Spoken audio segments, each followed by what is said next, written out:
Hi everybody, welcome back to the Crime Lab. So on this episode, we're actually going to talk about a much more recent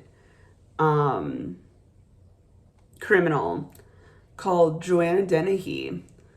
So she is a British criminal, and all of her crimes happened in March of 2013, so only about 10 years ago. So she is known as the Petersborough ditch murderer that took place in Cambridgeshire, England. So she was born in August 1982 in St. Albans, Hertfordshire, but grew up near Harpenden. The town names are very different than what we have in the US, so I have to double check that I'm actually pronouncing them correctly. So at the time of the murders, she actually had two young children, but they were not present during the time of the murders. They were not in her custody at the time. I couldn't find a ton of information on her childhood.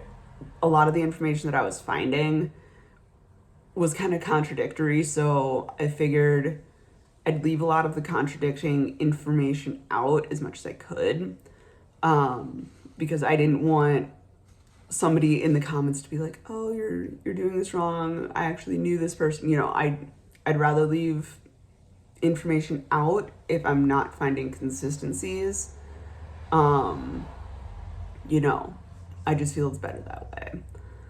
In a lot of cases, unless I'm like, "Oh yeah, I found this, but I also found sources saying this." A lot of it was just way too contradictory, and so that's being left out for this particular video. So during her murders, she is convicted of 3 murders. She specifically targeted men because she just didn't want to kill women. She didn't want to, and she actually admitted this to a friend of hers. And she especially didn't want to kill women that had children if she knew that they had children or they were around children. She didn't want to. She didn't feel like it was good. Now, she committed some of her killings and actually admitted to some of her killings to someone named Lloyd, who, from the information that I could find, was a friend of hers, some sort of companion. They actually wanted to kind of have, and it was said that they had kind of a Bonnie and Clyde dynamic. So she actually claimed that she wanted to kill 9 men, and she admitted to this guy, Lloyd, that she wanted to have that kind of Bonnie and Clyde dynamic duo, criminal sort of dynamic. And she would tell a friend who she called Stretch, she would stab men for entertainment. And Stretch, this friend of hers, she told them, "I want my fun. I need you to get my fun." So essentially being like, you need to help me with this, because otherwise I'm not going to have any fun. You need to get it for me. You need to hook me up. And later on, when she was talking to psychiatrists after her arrest and everything, that she found murders, what she said was Moorish. And after her first killing, she got a taste for it. So she kind of had some level of enjoyment in doing it. So I'm going to briefly talk about the 3 victims that she has, or the 3, I guess, known victims. She very well could have more victims that, people just don't know about, whether they are just she assaulted them, There's always the potential that she's just not saying that she has more victims. But these are the 3 murder victims. So, excuse me. Kevin Lee was one of the first ones. He was a property developer, landlord, and he was actually at one point a lover of Dennehy. They were together at one point in some level of a romantic sexual relationship.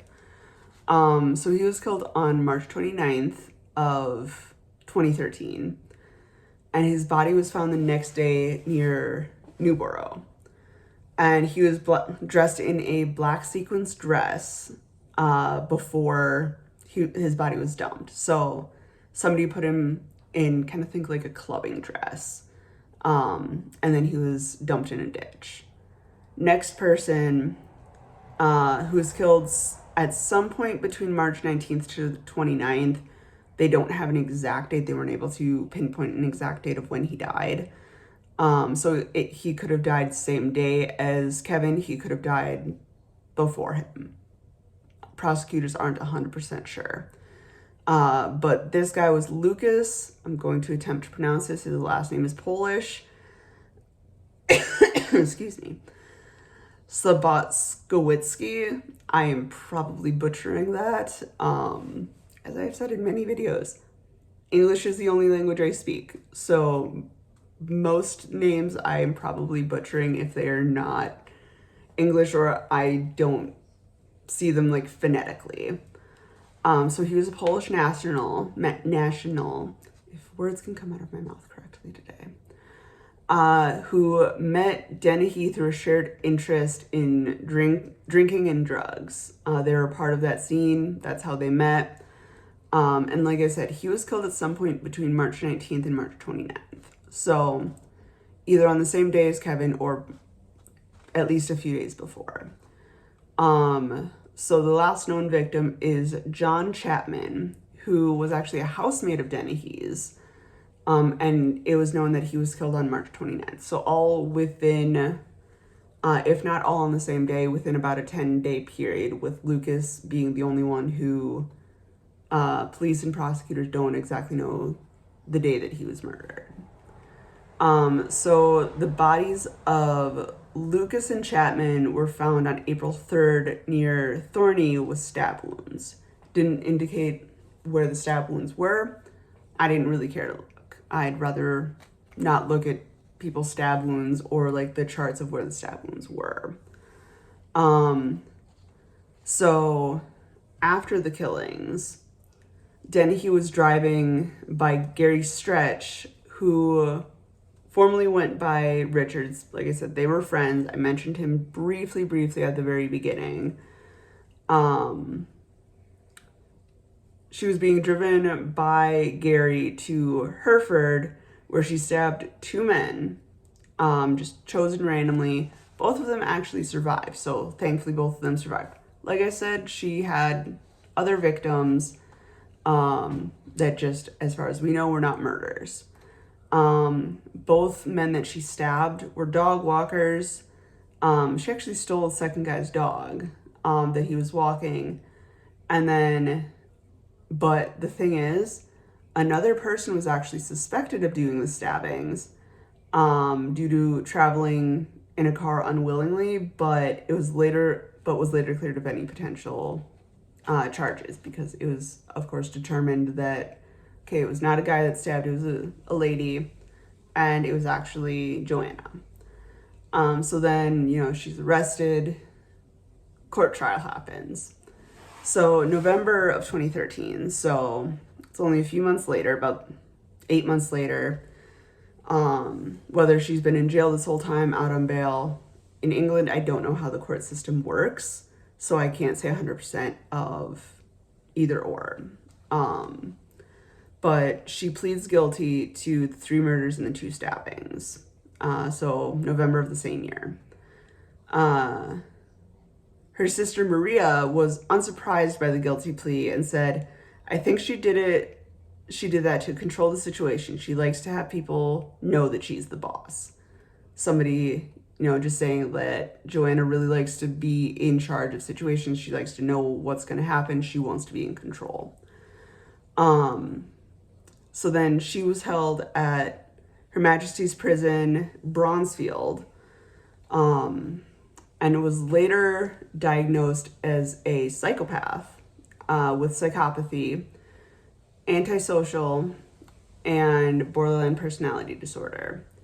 I have done previous videos about psychopathy and the difference between being a psychopath and a sociopath. So go back and check those out. I will link them below. And I know very little about BPD, borderline personality.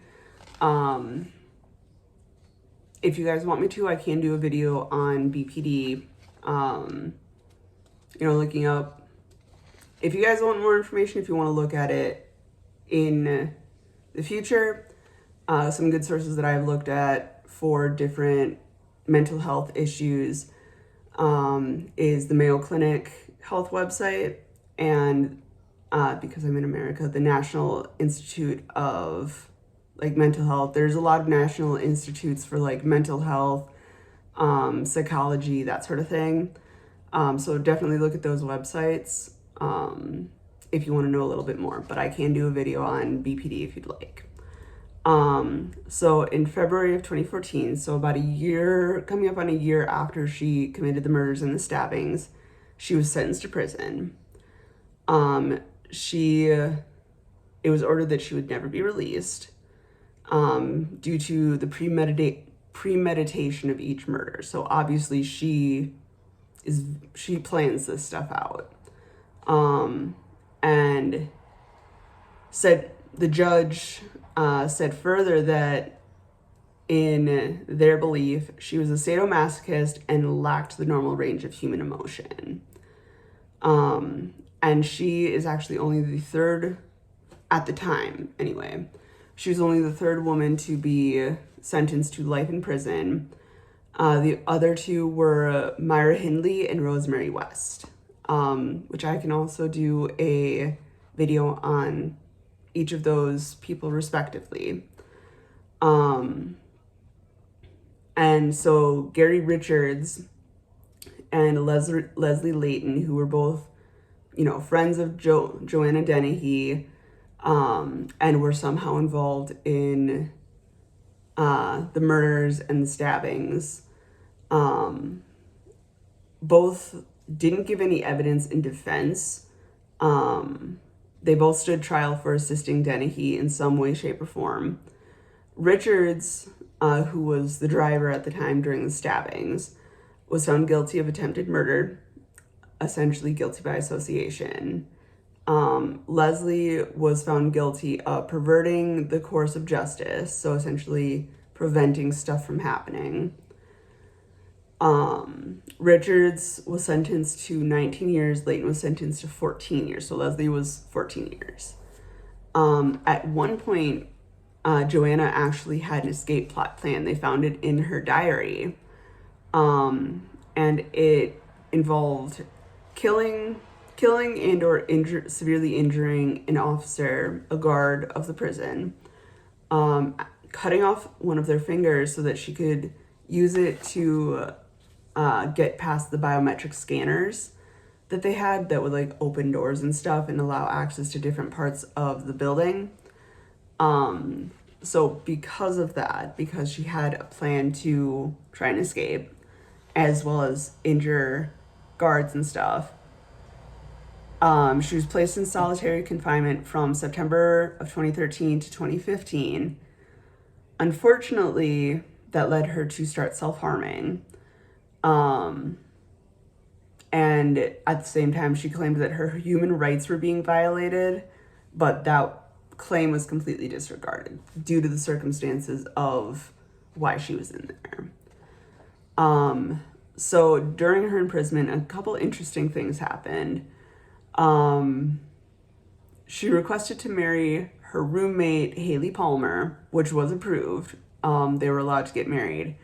Palmer's family disapproved, fearing their daughter's endangerment, which is perfectly normal. I didn't look into Haley's charges or why she was in there, but she was at one point Joanna's roommate. And actually, because they got so close, they both tried to kill themselves in a suicide pact they had, which is very unfortunate. Then in 2020, it was reported that she was in a different relationship with Emma Aitken, Again, I didn't look at Emma's charges or anything or why she was in there, but she was serving a 12-year sentence. Then in 2021, excuse me, it reported that Haley Palmer and Dennehy still intended to marry. But at this point, Palmer had been released. So as of researching this, I couldn't find if they did end up getting married. Just that there were reports that they still intended to get married back in 2021. So eventually she was actually moved to Lode Newton Prison, where Rosemary West is being held. And immediately upon arrival, Joanna was like, I'm going to kill Rosemary. You know, a killer kills a killer, you know. And because of that, Rosemary has been subsequently moved to a different prison. Again, I didn't look to see where she had been moved to. Since all of this has happened, since, you know, she's been moved around a little bit, she was actually featured in a movie called The Murder in Me, Joanna Dennehy. So there was a movie made about her murders, about the whole situation. So if you guys want to check that out, I did not see what if it's on any streaming platforms or anything like that. I did not look. I'm personally not interested in finding it, but in case you guys are interested, that's what it's called. If you guys have any comments, questions, emotional outbursts, suggestions for future videos, feel free to leave them down in the comments. Have a great rest of the day.